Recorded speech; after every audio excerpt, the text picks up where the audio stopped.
Ted Baillieu has put Victoria's powerful building unions on notice that they'll have to accept tougher work conditions on future state government contracts. The Premier says current conditions have contributed to big cost blowouts on infrastructure projects like the Wonthaggi desalination plant, and he says that can't go on. But as Francis Bell reports, the Premier's a little coy about exactly which conditions he wants to change. At a business lunch, the Premier was preaching to the converted. If we don't improve productivity in this state, we will languish. Cost blowouts and spiralling wages on government projects like the desalination plant are a major bugbear for Ted Baillieu.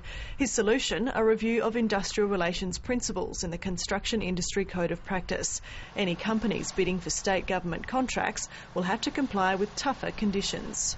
We are determined to contain and get a handle on these ballooning construction costs and those parts of the building industry that may exhibit signs of inappropriate behaviour. But he's refusing to spell out his priorities for reform, apart from formalising a worker's right to join or not to join a union and stamping out strike pay, where unions pay the wages of workers who walk off the job. He does have a message, though, for unions that don't fall into line. Well, there won't be as much work in the future, that's the problem. They need the work, the unions need the work, the workers need the jobs, we need the infrastructure.